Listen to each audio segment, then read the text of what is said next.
Aujourd'hui j'ai une randonnée à Nègrepelisse, on part pour 85 km, on est quasiment 300 au départ. On va découvrir cette région que je ne connais pas du tout, que des nouvelles routes, du ravito, barbecue à la fin, bref que des choses qu'on aime, donc c'est parti.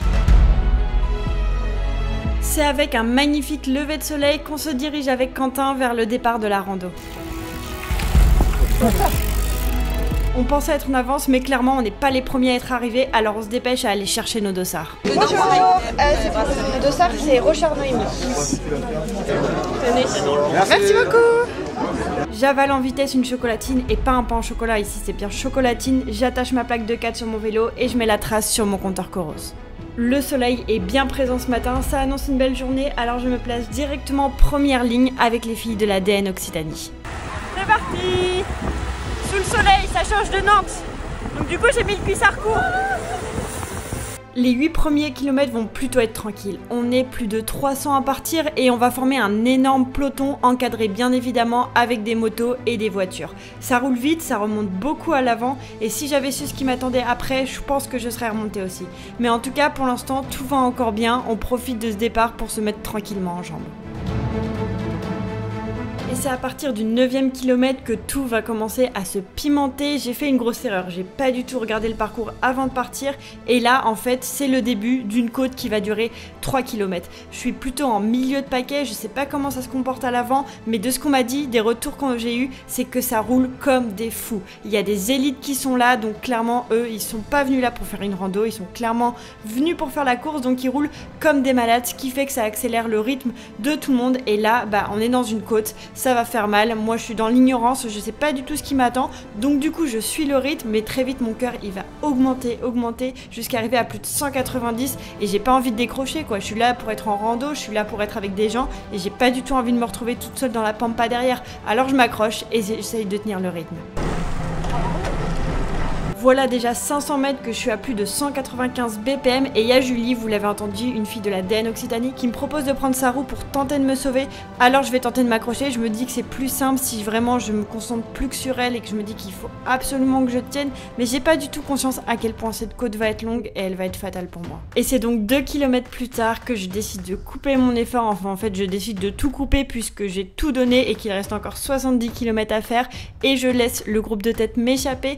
Je croise les doigts pour ne pas être la seule à avoir été lâchée, je me suis pas encore retournée pour regarder s'il y a du monde derrière moi, donc je décide de contacter rapidement Quentin pour lui dire que j'ai explosé et moi je vais continuer du coup mon périple pour l'instant en solitaire. Et à peine 2 km toute seule, je tombe sur le groupe de l'ADN Occitanie, donc là je suis hyper refaite parce que je me dis que voilà, c'est un groupe de filles, si j'ai réussi à revenir sur elles, c'est que ça roule moins fort que ce que j'arrivais à faire toute seule, donc je me mets dans les roues et je vais enfin pouvoir récupérer et franchement ça fait trop du bien de retrouver un petit groupe. Je pense qu'il s'agit de l'une des premières sorties de groupe dès la promotion de 2025, donc il y a 2 encadrants qui sont avec elles, sûrement des DS qui sont là pour les coacher, leur donner des conseils et je vois que très vite ils vont vouloir instaurer des relais tournants et étant pris dans l'effervescence de ce groupe là, je me dis que je suis obligée de participer, en tout cas ça me fait vraiment plaisir de pouvoir prendre part à ça, en plus j'ai pas mal récupéré donc je me sens plus en forme qu'il y a quelques kilomètres, donc je décide de participer à cette dynamique de groupe et je fais les relais tournants avec les filles de l'ADN. Et là au loin, je vois que mon appel au secours a fonctionné puisque j'aperçois Quentin qui m'a attendu. Il a dû lâcher le groupe de tête pour ralentir et pour savoir où j'en étais et je le vois au loin. Donc je suis trop contente, j'accélère, je quitte mon groupe de l'ADN et je fonce vers lui, grand sourire, trop contente de le voir. Forcément dans un premier temps, Quentin il est pas forcément ravi d'avoir eu à m'attendre car il aurait préféré être avec le groupe de tête. Mais vu qu'on roule pas trop en ce moment, d'un côté je crois que ça l'arrange aussi de pas avoir à rouler trop fort aujourd'hui. Et au final, alors que je pensais qu'on était vraiment dans les dernières positions, il y a encore plein de monde derrière nous qui nous remonte au fur et à mesure et ça nous permet de former un plus gros groupe. Malheureusement, après une dizaine de kilomètres parcourus avec les filles de la DN Occitanie, nos chemins vont se séparer puisque elles vont partir sur le parcours de 60 km et nous avec Quentin on reste dans l'idée de faire le 85, donc on tourne vers la droite et on se retrouve cette fois-ci un peu plus tous les deux. Quentin est venu à ma rescousse, mais le groupe de DN avec qui j'étais bien au chaud a coupé sur le parcours 60. Bah du coup on est perdus tous les deux. Voilà, c'est ma faute. Forcément, je culpabilise un petit peu parce que si là on se retrouve que tous les deux, c'est clairement un peu ma faute. Et comme je vous le disais en début de vidéo, bah voilà, les randos c'est fait pour être en groupe, c'est fait pour pouvoir échanger, rigoler avec d'autres cyclistes. Et là, on est un petit peu seul perdu dans la forêt, donc c'est pas grave. En fait, on se rend pas compte, mais derrière nous, il y a encore beaucoup de gens. Et ça, cette petite période solitaire, elle va vraiment pas durer très longtemps. Après quelques kilomètres et une descente un peu rapide, on va louper un tourné à droite, donc on va devoir faire demi-tour. Et en faisant demi-tour, ça a permis à un giga groupe de nous retrouver juste derrière nous. Donc ça va être trop cool pour se mettre au chaud dans les roues. Par contre, petit détail dont je vous ai pas encore parlé, il se trouve que pris dans l'effervescence ce matin, on a oublié de remplir nos bidons avec Quentin. Énorme erreur, surtout que quand on roule dans le sud, et ben il fait beau, il fait chaud et donc on a hyper soif. Donc là j'avoue, on arrive au kilomètre 40, on a quasiment fait la moitié. On n'a qu'une hâte, c'est d'arriver au ravito. Et donc en plus du fait qu'on est assoiffé, là on va attaquer la partie la plus difficile du circuit puisqu'on va enchaîner côte sur côte. Mais quand je vous dis des côtes, là on parle de montée à quasiment 10%. Elles vont pas être très longues, mais franchement cet enchaînement il va être très dur, surtout quand on compte les kilomètres avant le ravito. Enfin je compte les kilomètres, je me dis qu'un ravito c'est forcément une moitié de parcours, donc là on arrive à 37, on a 85 à faire, espérons que le ravito soit vers le kilomètre 40. Mais vous allez le voir, ce ravito aujourd'hui il va vraiment se mériter. On se retrouve 1 kilomètre plus tard et voici déjà un enchaînement avec une deuxième côte, toujours à 10%. Franchement il y a tout le monde en danseuse, tout le monde en galère, mais au moins unis ensemble dans ces moments difficiles.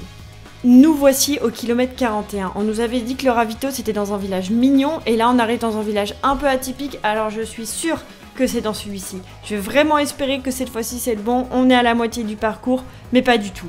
On va passer le village, je vais checker gauche, droite, je regarde partout si je vois pas une énorme pancarte ravito, mais non, c'est pas ce village, donc va falloir encore attendre un peu. Un ravito, ça, toujours pas à l'horizon, mais par contre des côtes, on en a à gogo, puisqu'on enchaîne avec la troisième côte au kilomètre 43, toujours avec des pourcentages à plus de 10%, hein, évidemment, et ensuite une quatrième côte au kilomètre 44, celle-ci elle fait bien mal, elle est très courte mais très pentue. D'ailleurs en parlant de côte, il faut que je vous parle de mon compteur Coros, puisque quand même ce compteur il me facilite bien la vie. Est-ce que tu savais qu'avec ce compteur, je peux voir tous les détails des ascensions en temps réel? Si tu as une trace GPX, tu peux visualiser en amont sur l'application le détail de toutes les ascensions qu'il y a dans ta sortie. Et une fois que tu es sur le vélo, le compteur va biper pour t'annoncer que tu as prochainement une ascension à gravir. Ça permet de te préparer physiquement et mentalement. Et une fois que tu as commencé l'ascension, tu as un tas de choses super utiles qui s'affichent sur le compteur. Que ce soit la longueur de la côte, la distance et le nombre de dénivelés à parcourir restant, mais aussi l'ascension est découpée en plusieurs parties colorées de jaune à noir pour t'annoncer les parties les plus ou moins difficiles. C'est super pratique pour t'organiser, comme ça tu peux savoir quand est-ce qu'il y a des périodes de replat pour te reposer, mais aussi quand tu es quasiment en haut et que c'est le moment de tout donner. Et une fois arrivé en haut, le compteur bip à nouveau pour t'annoncer que tu as terminé cette côte et tu peux voir le nombre qu'il t'en reste à faire. Franchement, cette fonctionnalité c'est clairement ton meilleur allié lors de tes sorties ou de tes courses. Alors si le compteur t'intéresse, je te mets toutes les informations en description. Nous voici kilomètre 55, donc comment vous dire qu'on a largement dépassé la moitié du parcours. Là je me languis devant chaque kilomètre, je me dis mais c'est pas possible, en fait on a dû se tromper de route, il n'y a pas de ravito. Mais là j'ai un camarade qui va venir me voir qui me dit bon Noémie, là c'est la côte finale, elle est vraiment pas sympa, on s'y attend pas, mais elle va être très longue, elle va faire plus de 2 km et c'est la côte finale avant d'arriver au village du ravito. Donc je vais tout donner, je vais poser mes fesses bien assis sur la selle puisque là on va arriver en hiver, c'est fini d'être en danseuse, va falloir travailler sa force. Donc je me concentre sur mon effort, je me dis qu'après celle-ci normalement je vais enfin pouvoir boire et donc je vais tout monter en puissance et je suis très contente une fois arrivée en haut.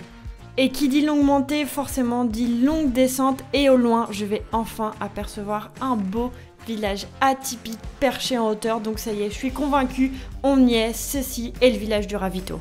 On m'avait prévenu, ce ravito et se mérite. Donc qui dit joli petit village perché en hauteur dit forcément dernière ascension pour monter jusqu'en haut. Mais là franchement je suis prête à y aller, je rêve de mon verre de coca. Donc je donne tout, je sais que c'est les derniers mètres avant de pouvoir enfin m'hydrater. Là on voit Quentin lui aussi, je pense qu'il a très hâte d'arriver en haut. Donc on fonce vers la récompense après avoir parcouru plus de 60 km. Me voici enfin au premier ravito. Je pensais que c'était à mi-parcours, mais je pense qu'on a plus de 50 km parcourus, sachant que j'ai oublié de prendre de l'eau giga boulette ce matin, donc là je suis desséchée, mais on est dans un endroit juste incroyable, je sais pas si vous voyez derrière moi, c'est trop chouette, donc go boire là.